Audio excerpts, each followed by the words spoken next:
This is a production of WKNO Memphis.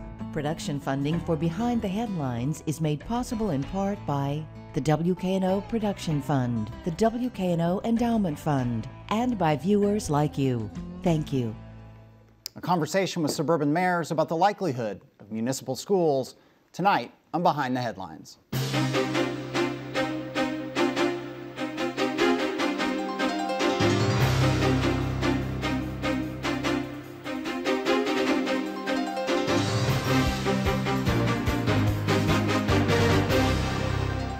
I'm Eric Barnes, publisher of the Memphis Daily News. Thanks for joining us. We are joined tonight by Sharon Goldsworthy, Mayor of Germantown. Thank you for being here.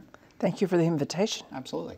And Stan Joyner, Mayor of Collierville. Thank you for coming back. Glad to be here. Also joined by senior reporter Bill Dries from the Memphis Daily News.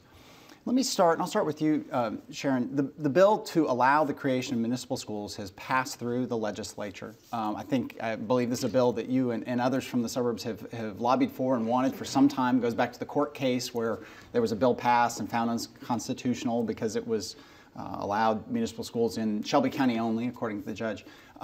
You're happy with this bill? And do you look ahead to forming a municipal school district in Germantown? Yes, yes, yes.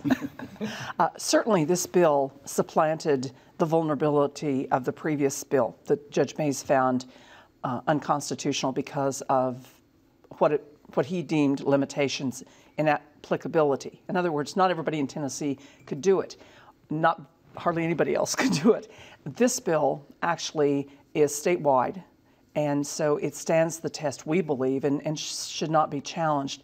In that regard, we are really grateful to our legislators from this area, as well as working with the leadership to help inform legislators from all across Tennessee of what we were attempting to do with this. And that was simply to give our cities, as well as 25 to 30 others, the option of forming municipal school districts, which already exist in other places in Tennessee.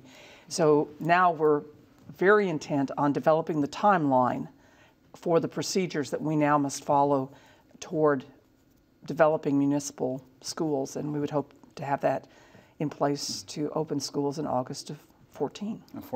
And Mayor Joyner, I assume you all are happy about this and plan to move forward. Yes. What are the next steps for Collierville, and to the degree you can speak for the other suburbs, but for Collierville, sure. What are the next steps? Well, the first thing that we have to do is have 3 readings. We have to pass an ordinance again to approve the referendum to establish municipal school districts, and also the question of the taxpayers' willingness to financially support that school system. That requires 3 readings. It requires public notice, and it requires public hearing. So the month of May for us probably will be dedicated toward passing that ordinance for the referendum. Then we'll deliver that to the Election Commission, and then there are a certain number of days between the time it's delivered until the time you can have the election. The dates that we've looked at right now are somewhere in the middle of July, maybe July the 14th. And this would be 15th. election of local school boards? This would be, yes, for the referendum for the local school boards and the funding. Then after that is certified, then we would move into the ordinance for electing our school board again. We'll have to do that.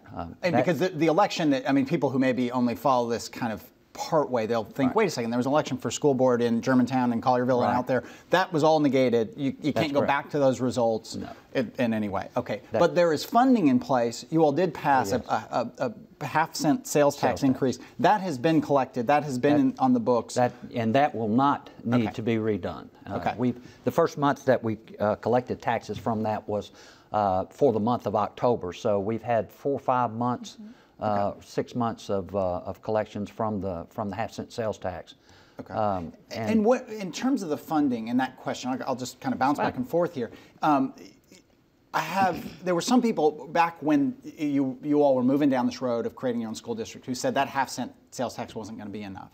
What is your sense of that now? You haven't had to spend the money on schools. I guess you've spent the money on legal bills, but you haven't had to spend it on schools. But are your budget projections the same now that they were, I guess, a year ago? And is the money coming in at the rate you expected from that half-cent sales tax? Okay. In our particular case, we wished that our sales tax revenues were a little more vigorous. Nevertheless, what has occurred during this current year from last October and what we anticipate through to June 30th in our fiscal year more than covers the, for instance, the litigation that we've had to deal with, and also should give us a little bit to carry forward. We are right now in the midst of developing our city budget, and the one that our staff is working very intensely on includes what we call the municipal school fund within the general fund or attached to it. We have no reason at this moment to think that the anticipated revenues for next year, and we're being very conservative in estimating those from the sales tax, the half cent, should not cover what amounts to the ramp up of the first year. And that includes a lot of front-end costs that you have initially. I'm thinking things like FF&E and IT for the central office. And then by this time next year, we hope we will be then working with the school board in its development of its first true fiscal operational year starting July 1st of 14. And has there been, I'll go back to you, an impact from, it's a reappraisal year, property values in general are across the board down in Shelby County, or on average down. In Collierville, do you know what your numbers are going to look like, and is that going to have, your property value numbers, and is that going to have an impact on your budgeting with the schools coming? Well, yeah, you know, our property values is about a decrease of roughly a little over 3%. Which is translated into dollars about $700,000. You know, if we have it where there's no fiscal impact on the town of Collierville, then you know, that would require probably a 5-cent difference in the property tax rate that we're collecting or charging right now, as opposed to what it would be after the leveling up there. Our sales tax is strong. The formula, the 15 cents per $100 of assessed value for the town of Collierville is approximately $2.1 million that we would have to set aside for schools. Our projected sales tax is $4.2 million. So again, that will help us with, as Mayor Goldsworthy said, the you know, the ramp up part of. But is it enough once you get into operations? Well, not just the ramp up, but the actual. Well, I guess state money comes in. I mean, you're comfortable that you're going to have enough money at the current taxing level. Based on the budgets that and the projected revenues that our consultants gave us last year, and as we've all said so many times before, the money actually follows the child. So there would be the same state funds, the same county funds, and the same federal funds that are currently going to those children. So, Bill. All right. Let's talk a bit about how municipal school districts work in terms of hiring in conjunction with the ramp up for the merged school system, because everybody's in for the first year of the consolidated school district. Are you able to make any moves at this point toward hiring teachers, recruiting teachers, or kind of gathering the critical mass to do that? No, we are not.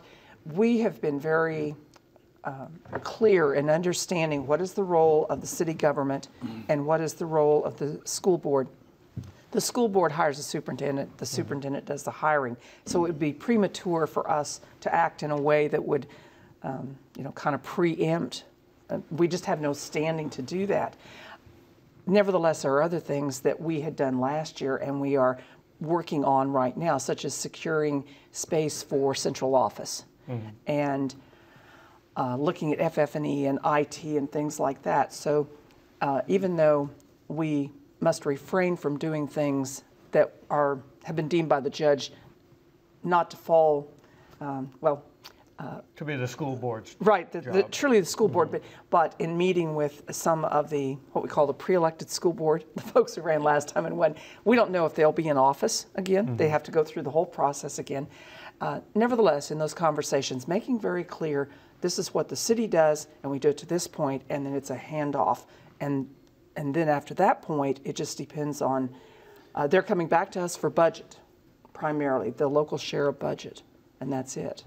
Do you talk about buildings, or do you do some prep on buildings, or can you, Mayor? Oh, sure, yeah. I mean, you know, that probably will be one of the next things that, you know, that the mayors will and the municipalities will be very concerned about is the status of those facilities.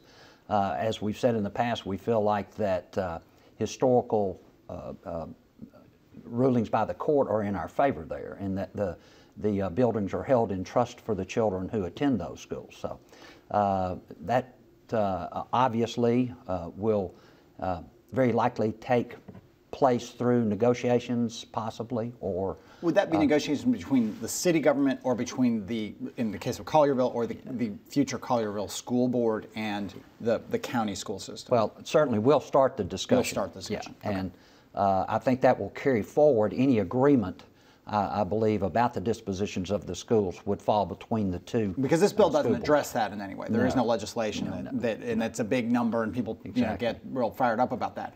Right. You talk about hiring and staffing. It's a big issue right now. We have Dorsey Hopkins, the interim superintendent of the Unified School Board school system, on next week.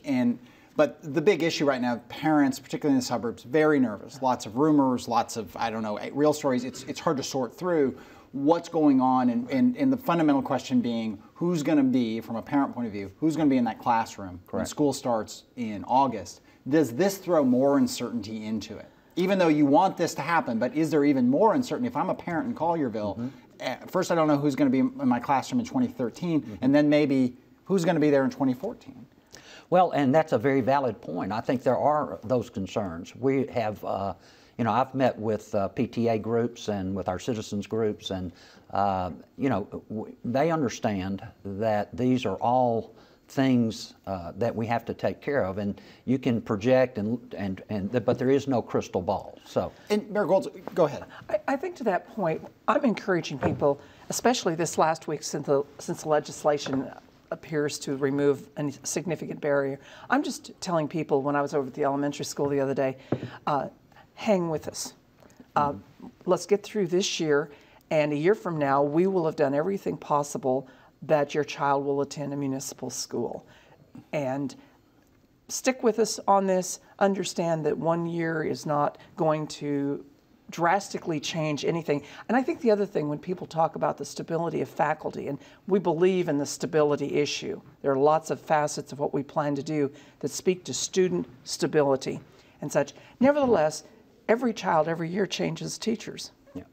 So that if you have changes in faculty, sometimes that's not quite as drastic an impact on an individual family or child as we initially think. We worry about there being kind of wholesale change.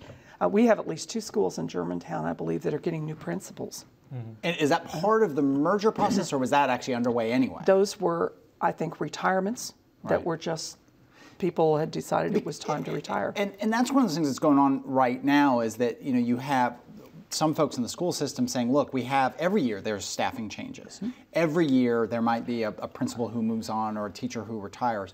And right now, in this very tense and in a situation there was not a lot of trust, people blow some of those stories up and say, oh no, they're taking teachers out of the county and moving them into the city. They're trying to, the city school administrators are trying to take all the good teachers out of the Shelby County school system. Do you hear those stories, and do you think there's any truth to those stories? Well, sure. We hear those stories, and basically what we know is what we get back from the Unified School Board, Mr. Hobson, the superintendent, who I know in an article in the newspaper this morning tried to dispel that rumor and say it's not true. The other thing about the teachers and what's going to happen in 2014, this is still a very aggressive schedule for us to be ready by August of 2014. So some of the things that I'm telling the parents out there is that, as Sharon said a minute ago, you just hold on. Best case scenario, it will be August of 2014, but it may be longer than that. So I mean, some people would say, yeah, we've seen how hard it was to make this big shift in the school system as it is, and all that goes into it, all the unknowns and so on. You were going to. But I think that when I was talking with the school board members who were already elected, and they were talking about, can't you compress the amount of time it'll take for those ordinances and all of that sort of thing. So if we're reelected, we'll have longer to deal with this. But we are dealing with essentially the same schedule we would have faced last fall. Right. The advantage that we have is that in the meantime, we've all learned a whole lot more about what it takes to start schools. And I think the comparison to the unified district, there you were merging two similar bodies, but with lots of differences. Here we're essentially taking a much smaller number of schools, number of employees, number of students and everything. And I think that although you have to cover a lot of the same bases, it's a whole lot easier with smaller numbers of people to deal with. Bill. There has always been kind of a feeling that at some point there might be some collectivization, I guess you would call it for lack of a better term, that when the municipal school districts are formed, that there might be some kind of common leadership of the 6 systems. Is that even possible? Is it something that's under discussion? I don't know about the possibility, and it's not been under discussion so far. I don't know if you could. I don't know if you can legally do that. But you can contract. I mean, there was some talk about contracting some services in between the school districts, and even with the unified school system. Some people talked about cafeteria services, busing, maybe special ed. Yeah. I mean, is that still on the table?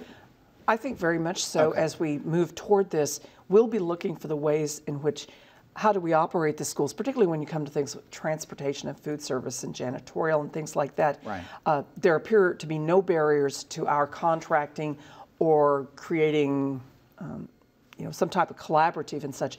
I think going back to what you were asking about, Bill, our read and understanding of it indicates that each district must have its own superintendent. Okay. And whether there will be other opportunities for sharing some type of services or contracting with the unified district remains to be seen. Okay. And I cut you off. We would have, with that one central person or one particular person, if we did that, they would be responsible for, possibly 6 different school boards. And so, I mean, that's anyone who would want to take that job would want to hire. That's about a 30-member school board. In my mind, that just doesn't seem like it would be a good situation for those school boards or for that particular superintendent, if you call them a superintendent or czar or whatever it might be. So I don't see that happening. All right. There was a lot of talk going into this year that perhaps some of the other large urban areas in the state might be opposed to this legislation. That opposition never materialized, as far as I saw. Were you surprised? Well, not really. I was not surprised. I think that for everyone, the process that we went through last year was a learning process, and we were disappointed that the judge ruled that the bill was unconstitutional. But when you look at the 2 bills, as Sharon alluded to earlier, and our representatives and senators did a great job on this. There were attempts in subcommittee to put amendments on this bill. They stood very firm and they said, nope. The bill is what it is, and it's simply lifting the moratorium on municipal school districts statewide. And so last year, where we had all the different turns, and that's what caused the bill, I think, not to be constitutional or not to pass the test of its constitutionality. So this bill is straightforward. It's very simple. It does what it says it does. And they stood firm on not entertaining any amendments on the bill. Let's hear. There were concerns raised. You're right. I mean, as Bill said, there were not a lot of opposition, but there was some concern raised in discussion. I think we have Representative Bill Dunn from Knoxville. Let's listen to that and talk about the issues he raised. In order for this to work most effectively, these school districts are going to have to go outside the municipal boundaries, and I believe mayors have said, well, we will take children from outside the city and let them come to our schools. And in order for this to work, you have to do it. It's very much more like a special school district, but this bill is not a special school district. And the concern, and I think it's a real reality, is that while mayors have signed a letter saying they're going to do this, the people who vote on this would be city council members or school board members. And also what one body promises today, it does not bind those in the future. And so I think what's going to happen, and as evidenced by many emails and some Facebook postings, you're going to see that after time, the city residents are going to say, wait a second, we're paying the taxes and non-city children are coming to our schools. Let me get you were shaking your head a little bit. I don't want to put you on the spot, but you were shaking your head a little bit as you listened to that, Mayor Goldsworthy. And look, there's a couple parts to it. But first of all, what about kids who are Germantown kids who now go to school in schools located in Germantown, when those are municipal districts, will there be kids who are non-Germantown residents in the schools? Oh, absolutely, including a whole bunch from Collierville. Yeah. Okay, in the scenarios that were presented by our consultants, what would make a feasible arrangement in each community? Virtually all of us currently serve children from outside. In other words, the 8 schools in Germantown have children from outside Germantown. And we have committed to educating all the children who currently attend and for the foreseeable future, so long as space provides, because we don't have a crystal ball. As the legislator says, at a future time, there may be other circumstances, whether it's annexation or reverse annexation or a whole lot of factors. We anticipate that we're probably going to have people moving to Germantown to get access to Germantown schools. We'd like to think. What about the question, Mayor Joyner, about, is there a point at which the tax increases that you've talked about are relatively small, I suppose, quarter, half a cent here and 5 cents there on the property tax. But is there a point at which Collierville residents come to you and say, hey, we're paying for, our tax burden is going to these people families that don't live in Collierville, and we don't like this? Yeah. Well, again, with the money following the child, the state money and the county money and the federal money, the only other money that we're talking about is whatever the town of Collierville wants to put into those schools. There were a number of reasons, I think, why the municipal mayors proposed that those children who currently are in those attendance zones will be allowed to continue in those schools. One of the most important things is that we didn't want this to disrupt the families of those children who are currently attending our schools. Let me ask another question that was partly raised by Representative Dunn, but other folks have raised this issue of, and I'll start with you, Mayor Goldsworthy, the idea of unintended consequences or opening the floodgates to subdividing the schools even more. I mean, is there a possibility that down the road that you get people saying, well, I live in North Germantown and I don't like those, the way things are handling in South Germantown, and we want to subdivide our nice little municipal school district. Do you worry about that possibility? No, I think one of the things that is a hallmark, certainly of the public schools in Germantown now, and I think it happens throughout Shelby County. People form community around the schools. We form, as a city, a community around all 8 of our schools. And we've had students from outside Germantown forever. And that's just simply part of the student profile. And we've all learned and figured out how to do this in a way that works extremely well for the children. I don't think, we're going to see divisions. For instance, school boards are not going to be elected like our Board of Mayor and Aldermen. They're all elected at large. Right. You're not going to have a school board members divvying up the town and claiming certain schools. So I think there are some things in place that really should keep us from having that kind of separation and division. Bill. Will the school boards have taxing authority? No. So it'll be just like our countywide school board at this point. So you all have a bit more in terms of CIP, capital improvement program considerations that come with the school districts, if not in amount, just in planning. I think that's kind of uncertain right now because we do not know the circumstances of securing the schools and under what conditions and arrangements that may be. And I think coming back to what you were saying earlier, Mayor Joyner, right now, we are predicating the local share based on that half-cent sales tax. That's where we're starting. And I think we have to remember that while Germantown residents contribute probably most of that in Germantown, we also receive that from people coming from outside Germantown to shop there. Exactly. So I think for the long run, our citizens understood when they voted last time the implications of who we were going to serve and how we were going to fund it. Yeah. And they said, yes, resoundingly. Go ahead. And this is, so far this has, over the last year that we've been dealing with this has not cost our taxpayer anything. All the legal fees, it's not cost our taxpayer anything. Well, who has paid? I mean, the sales tax. Sales tax. Okay. A question, and we only got a couple minutes left here, but you look at, this is what you all have wanted for this municipal schools, this independence and so on. Over the last couple years of fighting and litigation and so on, do you look back and say, I wish we could have negotiated a solution, and what could have been done differently to negotiate a solution earlier on? Well, any negotiation takes 2 willing parties. And, a lot of times I think that, you know, that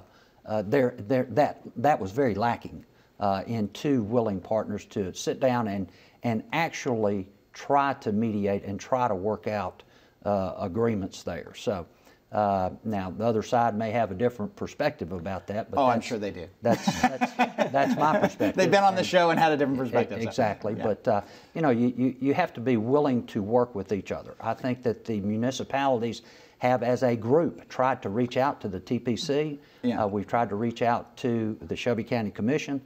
We've tried to reach out, and will try to reach out to the Unified School Board. Mayor Goldsworthy, looking back, lessons learned, something that you feel like you could have done differently, the municipals could have done differently? We did everything we understood we could, should, and attempted to do to reach resolution on this as we were going through. But I think it was very complicated by the fact that at the very same time, this whole unification of the other district was so incredibly complex. And, you know, it came from, well, should we be talking to the TPC? Well, we tried that. They didn't want to talk to us.